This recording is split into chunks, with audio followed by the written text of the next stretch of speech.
He's retired from the United States Army while stationed at a base in Kuwait. His base came under severe military attack with multiple casualties.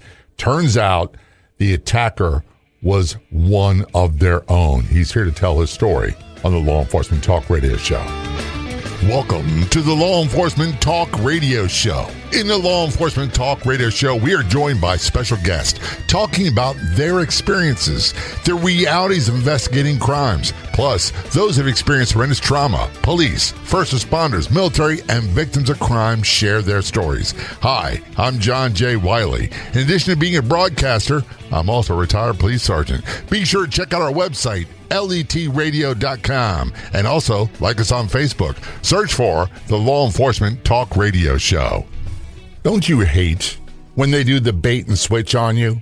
When they tell you, check out a website, and it's free to go there, and then there's hidden charges? You won't find any of that nonsense at our website, letradio.com. It's free. It's always been free, and it costs you absolutely nothing. There's no hidden tricks. letradio.com. Check it out today. You can find episodes of the show as available as a podcast after airing on radio. They're always free, always have been, and always will be. Again, that's letradio.com, where it's always free. Calling us from great state of Pennsylvania, Pittsburgh, Pennsylvania, we have Bart Womack on the Law Enforcement Talk Radio Show. Bart's retired United States Army, and I hope I don't mess this up. He retired the rank of Command Sergeant Major. And that's a prestigious rank, and we all know who runs the military. It's the sergeants. And by the way, the same goes for police work as well. It's the sergeants that run the ship. The lieutenants think they do, but they don't. It's the sergeants and the patrolmen. Bart, A, thanks for your service, and B, thanks for being a guest on the show. Very much appreciated. All right, Jay. Thank you very much for having me. By the way, Bart is author of the book Embedded Enemy, which we'll get more information on. His website is bartwomack.com. That's B-A-R-T, common spelling, Womack, WOMACK.com. I want to take you back. First of all, what years did you serve the United States Army? 1977 to 2006, which ended up being 29 and a half years. So you're what we call old school. Yeah, I'm definitely old school. And there's nothing wrong with that. I'm an old school guy, too. I jokingly tell people I'm a revolver cop. We didn't have all this newfangled fancy stuff they have nowadays. I didn't think about that. That's a good point. Yeah, and I'm sure the military had, and by the way, a lot of the police that I was trained under were combat veterans, United States Army, United States Vietnam War, and we had a few Korean War command staff, but they were phenomenal police. And the one thing they didn't play around with was officer safety and respect for people. They were really good about that. Yeah, well, being old school, I would like to say that we were good about that as well. Even though serving 4 decades, it didn't matter. You're going to learn how we do it here, and that's the way we do it. Right. And by the way, I love to say this, and I can't speak for your experience, but as a sergeant, my job was to make sure the men and women, the guys, I call them, did the best job possible. But my job was also to discipline them when needed, and a lot of it was guidance and counseling and documented, but it was to serve as a buffer from lieutenants and command staff when they wanted to jump on one of my officers. And quite frankly, you probably love this being a retired sergeant. I had a district commander major that he would be spitting nails, so mad, he'd call him, and you know what your guy did, blah, blah, blah, blah, blah. And I eventually, first when I started off, I was like, oh, what am I going to do? Oh my goodness, I'm in trouble. Then I started like, yeah, I'm going to fire him. They're like, relax, take it easy, slow down, we'll handle it. All you had to do was give them more of what they wanted, and you could go about your business. Yeah, I would say the right up front distinct difference is obviously everyone's serving and everyone raises their hand to serve. The difference is that sergeant first class, that first sergeant, that sergeant major, command sergeant major, they've done that job of their subordinate. Right. They've been in those shoes. They had that rank, where that officer did not have that rank. And from a discipline standpoint, although they would adjudicate the discipline, it would in most cases, it's coming from that person within that chain of command of that particular soldier.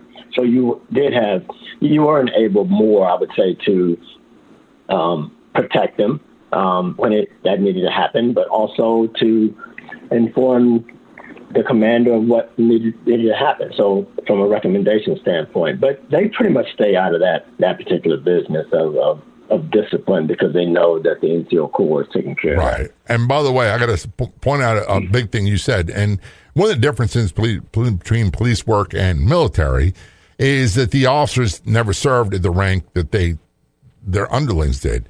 Sergeants, they all started as privates, or in the military, in police work, they started as police officers. And so you learn. And one of the things I'm by the way, I'm big in this social audio app called Clubhouse. And it's about leadership, how to be a good leader. And I said, the first thing we had to learn how to do was learn how to follow commands and do it the right way. And not nowadays where it's like, you got to explain everything. I'm sure that rankles you with like, no, because this is the way it's done. Correct. And I agree with you. What's happening now is completely different. I'm glad my time is over. I would assume that I would have adapted to it if I wanted to stay in, but it's much more difficult now and everything is questioned, where back then we kind of had the badge of honor, if you will, to do the right thing. Now, but you got to find those people who aren't. You got to call them out, and you got to stop them from doing the wrong thing. Right. But if you have the leader in the right position that's doing the right thing, and you preach that all the time, and you preach setting the example of what that looks like, and you have to be the example yourself first, telling them that they're waking up every day and looking in the mirror, you have to be able to do that. Go out there and do the right thing when nobody's watching. That's what we call integrity, doing the right thing even when no one's paying attention. Even when no one sees it, all the time. Right. Yeah, you have to wait. I mean, I woke up doing that. And I could look myself in the mirror every day and night and knew that I was doing the right thing as a result of that. Even on Saturdays and Sundays where we might not be in office in uniform and around the unit, and I went out someplace, I always viewed it from the standpoint that someone is always watching me. And if I slip up once, now a new standard has been created. And now you can't enforce anything after that. I got to ask you this, Bart. Were you the same guy before the Army that you were after? No, not even close. I mean, I was just a frail kid when I joined the military. I didn't know much about the military at all. I'll probably to say I didn't know anything about the military. When someone told me about being a ranger, the only ranger I knew was Smokey the Bear. So I'm sure it's a bit different too, by the way. Yeah, and when they said you're going to jump out of airplanes or you have the opportunity to do that, I mean, I thought it was a crazy idea. However, it paid $55 more a month, so I was in. So my point is, I knew nothing about airborne. But once you begin to move up even one position and have just a wee bit of responsibility, now it comes off for you, and it's all about, whatever that mission is, whatever that thing is you're leading. And as that grows throughout time, obviously you have to be all in to do it halfway decent. Right. I mean, I was a drill sergeant at 23 years old. My time as a drill sergeant was ages 23 to 25. That's extremely young to be in charge of that many people, one. Two, you're transforming them. Your question was I the same person who went in the military? Was I the same person when I came out? But as a drill sergeant, you're transforming those people. So and here's the thing. I would say this, and not all the experiences were bad. Some of them are very good, but I'm definitely shaped by everything I've been through. And I'm a kid, we're of a similar age, where I grew up, I was born in the late 50s, grew up in the 60s, 70s, 80s, and all that stuff plays a part. But being a police played a big part. And growing up in a military family played a big part. You can find us on Facebook. Just search for the Law Enforcement Talk Radio Show and be sure to click like. When we return to our conversation with Bart Womack, we're going to talk about an incident, a disturbing incident that occurred that changed his view while serving in Kuwait. This is the Law Enforcement Talk Radio Show. Don't go anywhere. We'll be right back. If you do any business on social media, creating content is one thing. The trick is, how do you turn those people that comment on your social media into consumers? There's a great tool And you can get more information at letpops.com. That's letpops.com. Best of all, you can get started for free. letpops.com. Check it out today.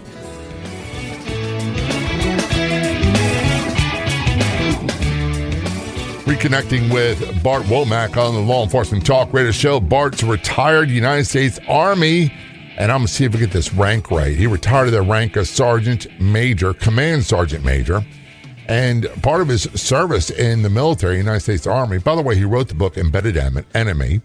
I don't know why I'm having a hard time with those two words, Embedded Enemy. And his website is bartwomack.com.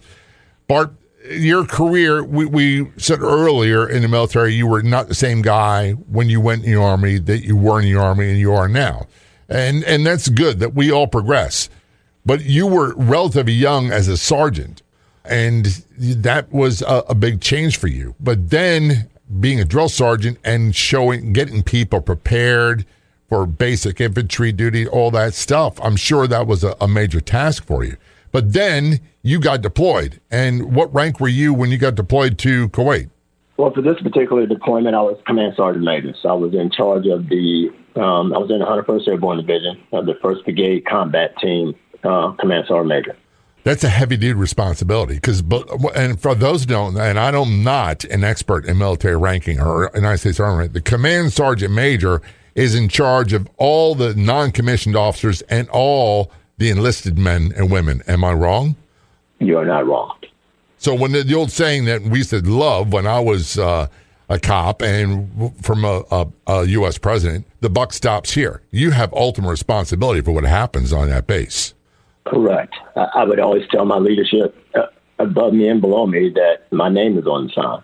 So is the commanders, but there's only 2 names on the sign. So I'm responsible for what goes on this unit, good, bad, right, or wrong, each and every time.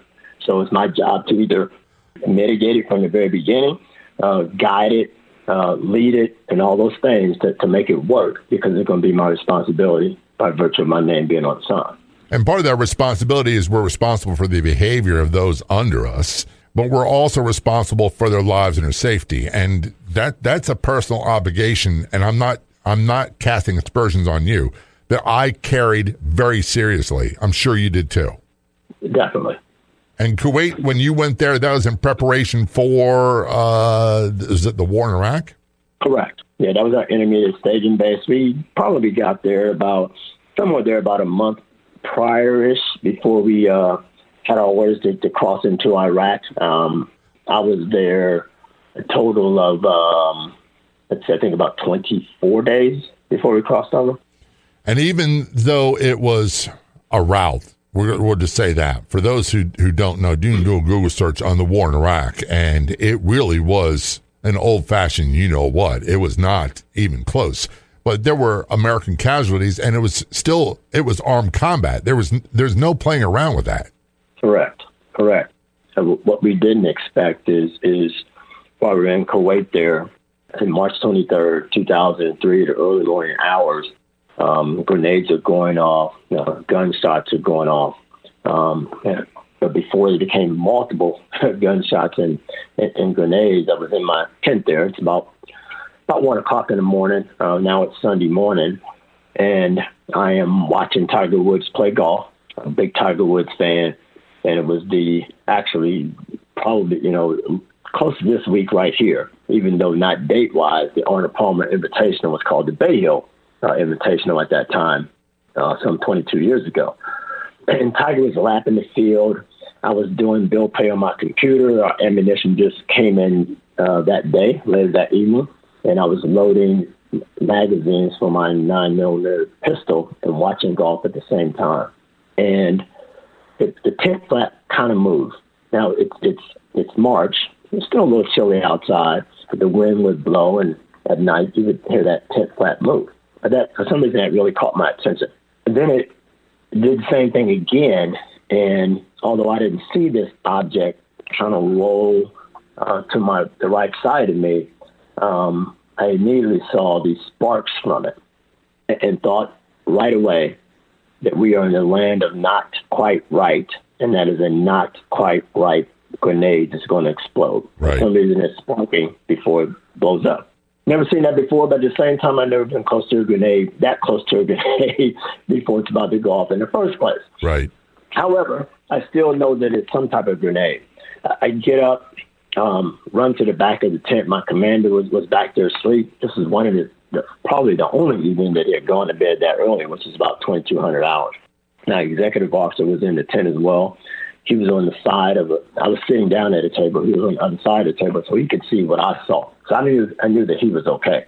I go back there to wake up the commander, finally get him up and tell him there's a grenade about to go off in the front of the tent. In that short period of time, the tent with its fluorescent lights on, illuminating the whole front of the whole tent was dark. I tell people, you close your eyes and just wrap duct tape around it about 5 times. That's how dark it was. Couldn't see anything. But I still know this grenade's about to go off. So I get him up. He gets his boots on. Said we got to run out of the tent. We're going to run on 3. Now, he didn't know what's going on, besides what I told him about this grenade going off.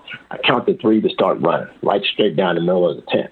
Now, there is a way to get out of the back of the tent. There was an exit, I should say, but it was blocked by the air conditioner heating unit. So we couldn't really use it. We start running down the middle of the aisle to get out of the tent. I go all the way through and get outside, but he's not there. And I wonder, like, well, where is he? Because someone threw in this grenade, which means that we're under attack. I don't yell for him. I'm just whispering in low tones and calling for him, but he's not there. Right after that, a gunshot goes off. And I was back up because we found that out in the aftermath that the reason he didn't make it out of the tent was because a grenade exploded and knocked him back into his sleep area. Now, I cannot explain this, Jay. I'm sure we get some doctors involved and they can explain this, but there's this heightened level of adrenaline that I had never felt before in situations like this where you may not hear some things. I don't know how you can not hear that. Trust me, I know all about that. Auditory exclusion where you just, I try to explain to someone, it's like hearing voices on a TV in another room. You're aware that someone's talking, but you don't know what they're saying. Mm-hmm. At least that was my case. Yeah, I let it go. I let it go in my life of trying to explain that. I mean, I know how it happened. I never knew that our bodies were capable of that. However, I did hear a gunshot, and when I heard that gunshot, I knew that our executive officer was shot, and I heard him yell. So I immediately reached for my weapon and cocked it to be able to defend in the direction of where the gunshot was in that particular area. However, I had a magazine in my weapon, but I didn't have ammo. Remember, I was loading. You were loading it, right. We're going to take a short break on the note. We're talking with Bart Womack. He's retired United States Army Command Sergeant Major. We're talking about an attack with multiple casualties at the base they were stationed at in Kuwait. He's authored the book Embedded Enemy, and his website is bartwomack.com. This is a Law Enforcement Talk Radio Show. When we return, we're going to find out the rest of the story. Some shocking things heading your way. Don't go anywhere. We'll be right back. What could you do with an extra $500 to $5,000 a month or more? All earned from the comfort of your home or business, and all with Facebook. Meta is paying people just like you every month. They are earning tens of thousands of dollars, and so can you.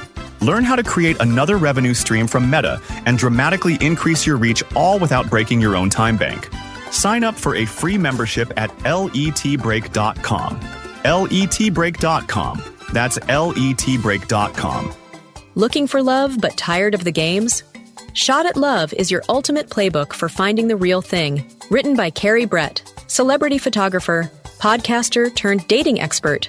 Learn insider secrets, proven strategies, and inspiring stories to help you. Whether you're starting over or leveling up, Shot at Love gives you the confidence to take your best shot. Get it at shotatlovebook.com. Shotatlovebook.com. That's shotatlovebook.com. Are you turning 65 or stuck with a Medicare plan that just isn't cutting it? We make Medicare decisions and maximum coverage simple. Whether you're enrolling for the first time or looking for a better plan, our experts will help. Call 866-427-1225, 866-427-1225, 866-427-1225, or visit lethealthy.com, lethealthy.com to learn more.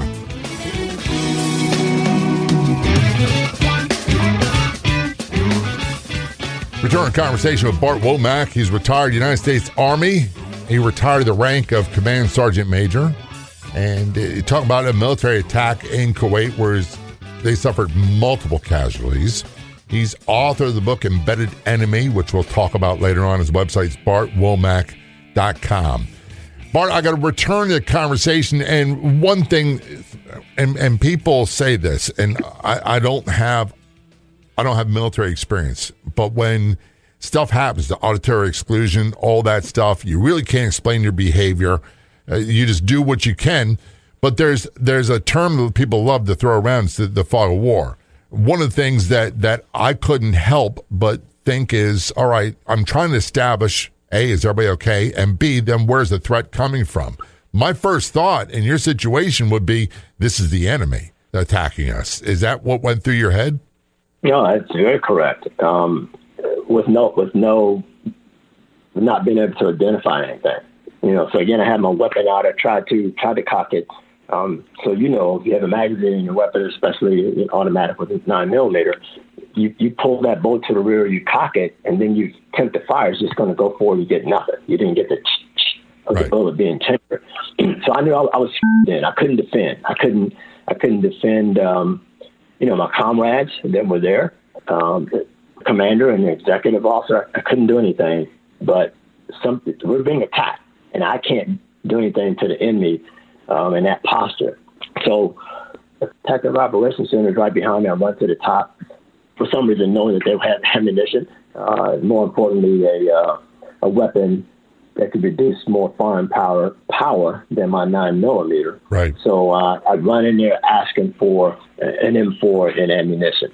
And while they're gathering that, I began to put the people that are in the top in a protective posture to guard the entrance that I just came into. I give them what we call a running password, that when I'm coming back, and what that password is going to be to get in. And people coming in without that password, then you have to take action.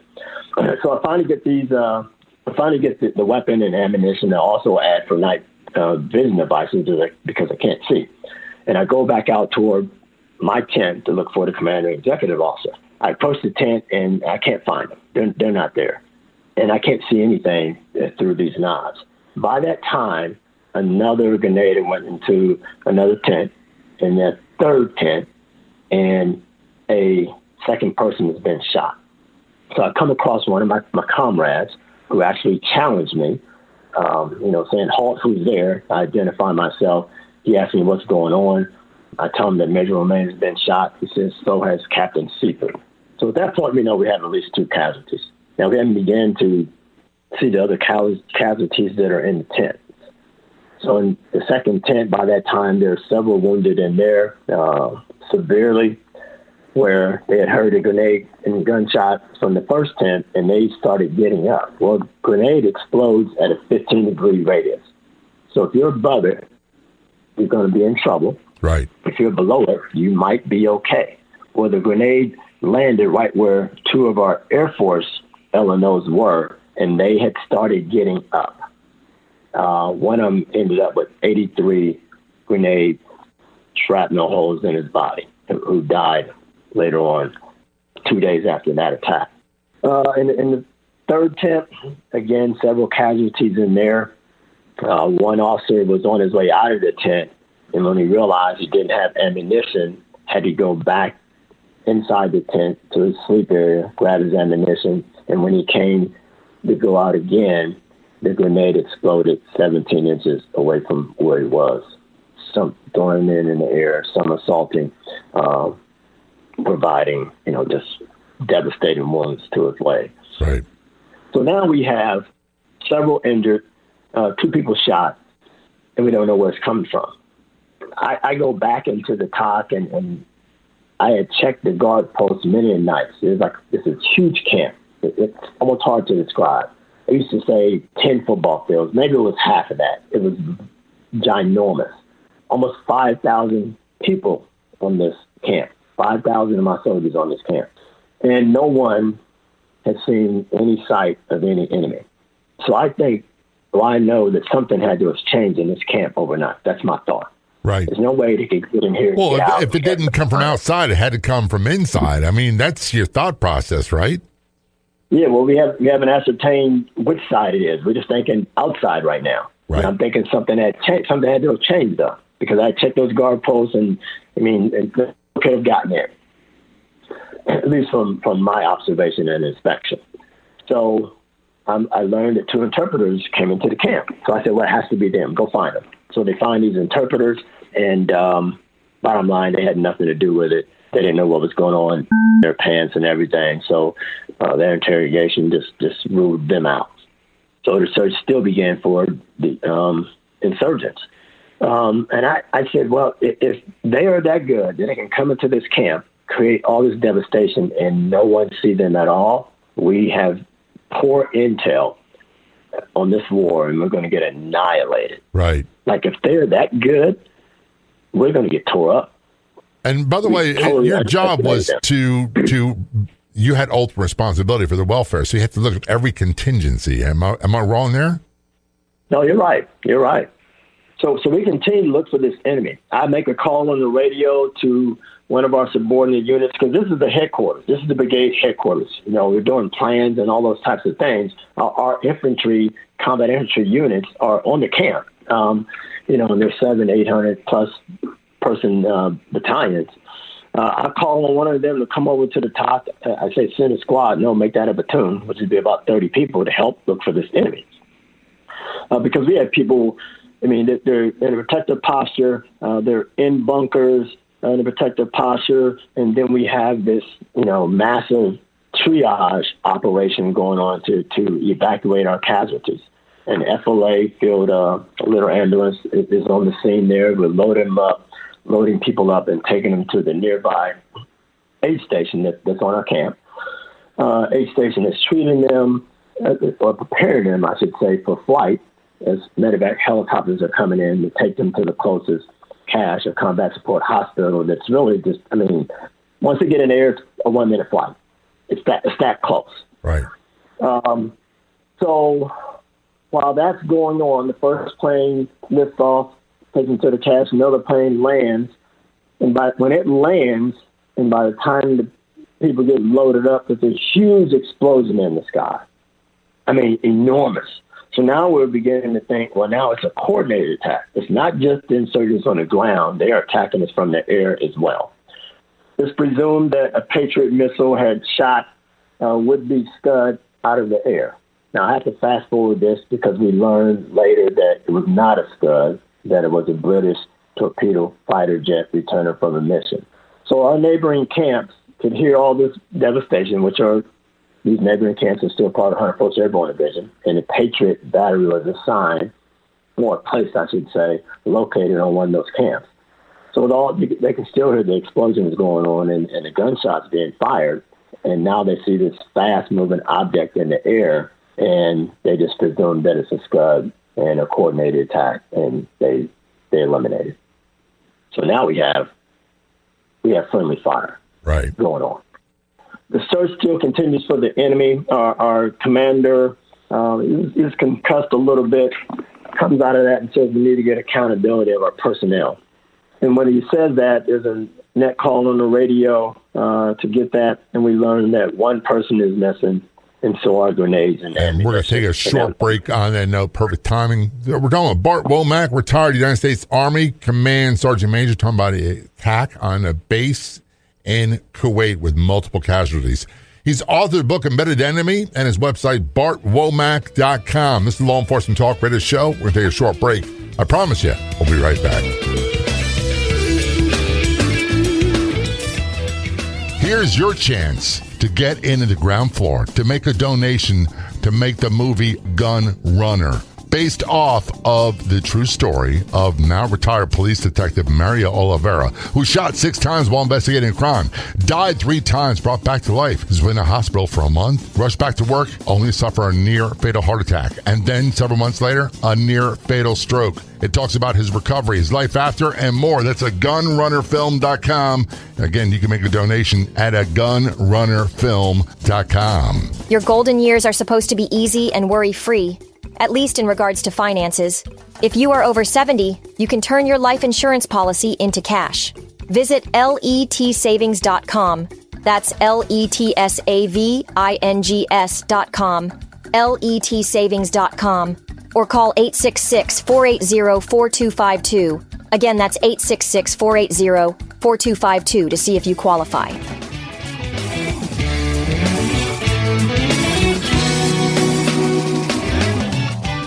Return our conversation with Bart Womack, retired United States Army Command Sergeant Major. I hope I got that right. He is author of the book, Embedded Enemy, and his website is bartwomack.com. This is Law Enforcement Talk Radio Show. Bart, before we went to break, you talked about this significant attack on a base you had command of in Kuwait, multiple casualties. And then you found out, long story short, that it was one of your own that was responsible for the attack. There's really no other way of putting it, is there? No, that's exactly what it was. We learned that one person is missing, so our grenades and ammunition, and it's Sergeant. Now, most of us in his headquarters, that's a subordinate unit. Most of us in his headquarters didn't know that name at all, let alone having an opportunity to identify him. So, but he still became the number one suspect at that time. Realizing we only had two throughout this whole ordeal. It was the interpreters, who we found out were not involved, right, and now him. So never insurgents at all. They were first before the interpreters with no sign. So now it's So think about this, 5,000 people in this camp. His headquarters is right in the middle of all this. And he's wearing the same uniform as everybody else. So I had to process very quickly, how do I tell our leaders are going around, checking things, make sure people are doing the right thing, keeping them calm so we don't have a friendly fire incident on the ground. And I credit our HHC brigade first on to that in our training, that only shooting at what you could positively identify. So what you do in training was you're going to do in combat. So if you're identifying that correctly in training before you shoot it, you would do it in combat. And that played out expertly, if you will, that night. So now our search is spot, and I'm telling our leaders on the ground that, it's one of our own. And I'm not going to tell you how you go tell subordinates that. You figure out how you're going to do that. I'm just telling you that's who we're looking for. He's wearing the same uniform as us. Now, of course, they were astonished. They couldn't believe that. But they didn't have time to, process their astonishment. It was on to tell their soldiers that and try to identify and find this guy. So our intelligence officer, Major Warren, had been checking bunkers all night and walking around with his pistol in his hand, but he knew there was one bunker that he had checked. So he went up to that bunker, and every bunker that he went to, he would start off by saying, who would we have in this bunker? So he does the same thing with this one, and when he says that, the response is, Sergeant. So Major Warren knows that we're looking, does not know that we're looking for him. So he calmly holsters his weapon, not to appear as a threat, asks who else is in the bunker, and the person identifies himself, and then he's able to take down, and that's how we catch him. So in the middle of apprehending him there and flex covering him and everything, I would say tempers begin to kind of heat up. Yeah. Knowing that he's the suspect. I would say we probably got off of what you do in law enforcement of innocent until proven guilty. That did not apply to me, I will tell you that. Was a different standard in the military than there is in civilian life. It really is. Yeah. And by the way, I got to say this, that we had Navy SEALs, we had elite Army Rangers, we had Green Berets and police work, and they were not able to make that transition. It's a different world than being in military. Right. So I get his weapon, and, while he's been flex cuffed and everything, and I get his weapon, I smell it to see if it's been fired, and, it had. So I take the weapon, and I go back near my tent, because I went over there earlier to get my gear. I'm running around all night without my gear. And I see a piece of brass, extended brass by my tent. So I knew that came from that gunshot where he shot our executive officer at. And I take that weapon and I put it by that piece of brass. And I put someone there to guard it, because I know that the dodax of the rounds will match if he fired it from that. So, someone ended up guarding it, sitting there 12 hours until CID showed up. So, hey, you can give me an honorary police officer badge for that one. You did pretty good. We'll give you the Junior Achievement Award, even though you're Command Sergeant Major. Listen, here's what I'm going to fast forward. So you caught the guy responsible, and his reasoning for doing this, it doesn't make sense in the light of day. There's nothing about it is logical. It's purely emotional. But the sense of betrayal you must have felt as a Command Sergeant Major that you're responsible, that as one of your own guys did this, it must have weighed heavily on you. Yeah, so immediately, once I put that weapon there, I'm in my tent and I see all the devastation in there. And it hits me right away that had I not been watching television, I wouldn't be talking to you now. I'd have been dead. Right. Because my whole area is where the grenade blew up that came into my tent. That's the one that knocked the commander back into his area. But are you saying that Tiger Woods saved your life and you didn't even know about it? That's right. Unequivocally. And you were multitasking. You're watching television and loading a weapon at the same time, which, by the way, I'm pretty impressed with. Thank you. So when I saw that, and our unit colors were burnt, and now I'm the bearer of the unit colors. So between escaping death and our colors being burned up, I would tell you, Jack, I went back out to do something to him. Yeah.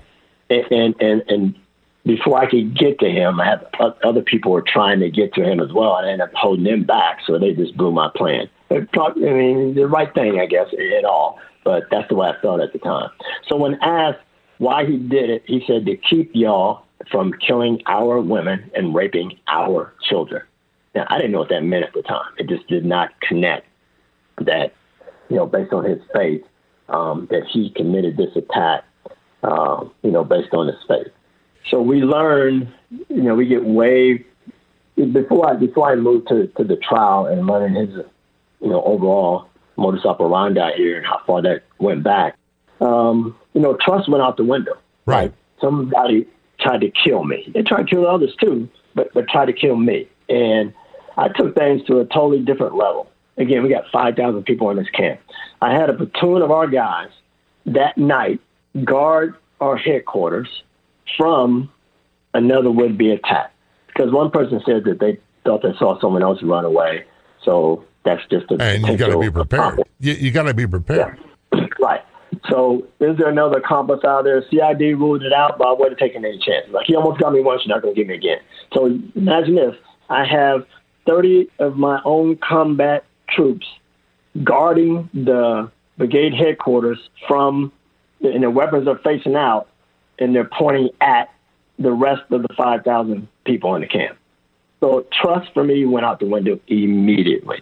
Have you regained any of that trust of other people? Because I'll be honest with you, Bart, I'm not really big on people. Well, in my book, I put strategies in there that I learned from this attack. Some of the lessons learned, right? And the first strategy to mitigate these attacks is trust. I say trust no one. Right. What's the old saying we hear in politics all the time is trust but verify. Yeah. So most people, well, I would say most people would do. They'll do it their way. But when I say trust no one, I know that's going to make them think about how they trust. Right. And it's going to make them think about, the ways that they should do it. Will they add that part of verify? I don't care how they do it, but I definitely want them to get away from, I trust them until someone gives me a reason not to. And we're just out of time. Let's go focus on your book. What is the name of your book and how can people find it? Embedded Enemy, the Insider Threat. It's on Amazon. You can get it off of Amazon, or you can go to my website and get it. And your Inside website, the book is those strategies. And your website is bartwomack.com. That's Bart, BARTWOMACK.com. Look, there's so much we could talk about.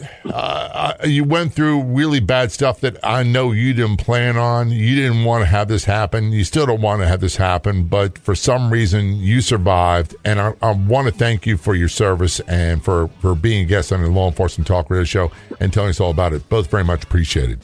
Thank you very much, Jay. I appreciate you having me. I'd like to thank our guests for coming on the Law Enforcement Talk Radio Show. The Law Enforcement Talk Radio Show is a nationally syndicated weekly radio show broadcast on numerous AM and FM radio stations across the country. We're always adding more affiliate stations. If you enjoyed the podcast version of the show, which is always free, please do me a favor and tell a friend or two or three. I'll be back in just a few days with another episode of the Law Enforcement Talk Radio Show and Podcast. Until then, this is John J. Wiley. See ya.